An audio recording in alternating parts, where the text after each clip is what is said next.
مور به ته خبرې کوي خو لیکن دا په عمل نه کوي و خبره ول نه مري چې ښځه ورته وایي چې بېګاله کباب راوړه بس 2-3 سره را باندې کوي نن که څوک صدقه کوي بس ټوله دنیا ته خبر کړي چې فلاني دومره صدقه وکړه یو حدیث به یو ډېر د عبرت حدیث دی حدیث الغار وته ویل کېږي په کتابونو کې نبی صلی الله علیه وسلم فرمایي وایي څه خلکو کې څه خلکو 3 کسانو د یو وتل نو باران په دې باندې راغی یو غار ته داخل شو نو په دې کې باران ورېدی یو ګټه راغه او ایسته د غار داخلي پسې بند کړله دا غار کې دې بند پاتې شو نو په هغه ټینګ چې سم موبایل نو چې زه مو ته وای چې لکه فلاني غار کې موږ څه ګټه را لیدلې ده او راشه دا ګټه ماته کې موږ درو باسي څوک ته خبرم نه دي چې لکه د غار څخه خلک نه وتی دي راځي شراوي باسو صرف دوی خبر دي دا 3 کسان یو الله رب العالمین خبر ده نو دې 3 وانو خپل مابین کې ویلي چې په دې ټیم کې به وس نیک عمل الله رب العالمین ته وسیله کې پیش کوو چې د دې غار نه وسوځو وای دې یو پکې ویل چې الله زما یو عمل مې دا ما بغړې بزید سره ولې ما خام چې بکل رالم غړې بزیبه مې ولا شلې نو چې مور او بلار لبه مې ډوډۍ نو ورکلې نو ما به دا غینه مخ کې بچو له طعام وغیرہ نه ورکو وای ورځې باران نا وخت شګړې بزیبه نا وخت کور ته راوستلې چې کله رالم کور ته غړې بزیبه ولا شلې زما مور او بلار ودو او زما دا بچی چې ودولګي د لاس ما په دې بخو کې وختل ما دا پته وکړل چې مور بلان مې دی وږي ودی او زدا طعام وغیرہ شوده زدا دې بچو له ورکم نن موږ تاسو به وګورو چې موږ تاسو کې د مور بلار قدر څومره دی دا د قیامت علامه ده چې یو انسان به د ملګری قدر کوي د بلار قدر باندې کوي یو انسان به د خزي قدر کوي خو لیکن د مور قدر باندې کوي دا نن سبا موجوده ده مورونو د ملګری قدر په کوم اندازه کې دی یو بل چاره وړي بچي وي او د یو کس به سره دیوالي نو چې هغه ته خبرو کې ملګری مې راته خبره کړې دا خدمت را باندې چلے ده چې داوله زونه کوم زما مرګره خبر کیږي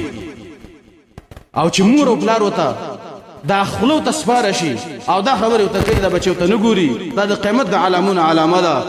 چې انسان او بچي به د ملګری قدر کوي خو لیکن د بلار قدر باندې کوي یو انسان د خزي قدر کوي خو لیکن د مور قدر باندې کوي مور به ته خبرې کوي خو لیکن دا په عمل کوي و خبره ول نه مري چې خزه وته وي چې بېګاله کباب راوړه بس 2-3 سره را باندې کوي دا څه وجه دا د قیامت د علامه ده چې یو انسان به د خزي قدر کوي د مور قدر باندې کوي زمورونو د مور قدر پکار دی د مور قدر دومره زورور دی حدیث د سوچ کو ور د مور قدر ګټي چيري کوي د مور قدر کې دومره زور دی د مور خپل په قدر کوي وای ما چې دا شوده وغیرہ طعام دا مې نیولې دې ته انتظار ما چې مور خپل به مرایخ شي او زه به ولله طعام ورکړم وای تر سهار پورې زندقه شي وځاړو مور خپل مې ودو سار چې کړس ما مور خپل رايخ شو مولا دا طعام ورک او بچي مې دومره وګیو چې په دې پخو کې وختل خو لیکن بچو له ما ورنه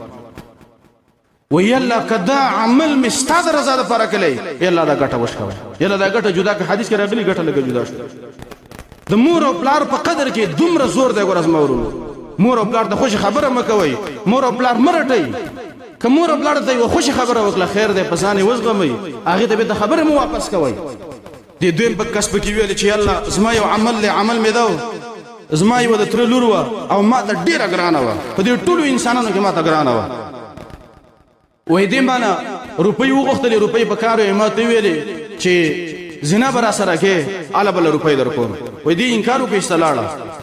ډیر مده پس دا بیراله سخته محتاج شوی و روپو ته او ما تراله ماته ویلې چې خیر دې مال روپۍ راک وې ما ته چې زور شرط مې ده وې زه سید هغه ډیر مجبور و دې شرط هم غاړه کې خدله وې مولا تقریبا یو سل شل روپۍ ورکړې وې ځان لذیل لاړو وې تر دې پورې چې زه په حق قادر شوم وای ما ته هغه ویلې چې اتق الله د الله نه ویریږه او دا خاتم مهر بغیر د حق نه مکولاوه وای د الله نه ویریدم دا زینا مې پری خدل وای الله کدا عمل مې ستاد رضا ده پر کلی الله ګټه جدا کی حدیث کې راغلی ګټه جدا شو د دریم په کې ویل چې الله ما یو عمل کړو عمل مې داو چې ما څه مزدوران ودی ول مزدوری را سره کوله د ټول مې مزدوری ورکړه په دې کې یو کسو هغه استمانه خفشه مزدوری وانه غسل استلاړ چې کله لاړ مولا دا روپۍ راواغستلې دا کوم چې داغه حقو پاغي می ګډي بزي او غواګانې وغیرہ واغستل او دا ډېرې دل تر دې پورې چې د دې یو غټ کندک جوړ شو ډېر مو د پس دغه کسب تراغ وای ما ته ویل چې حق مې نه راکې وای ما ته ویل کوم ګډي بزي چې تینې دا ټول ست حق ده دا بوزه وای ما ته مسخري کې وای نه مسخري در سره کوم دا تواله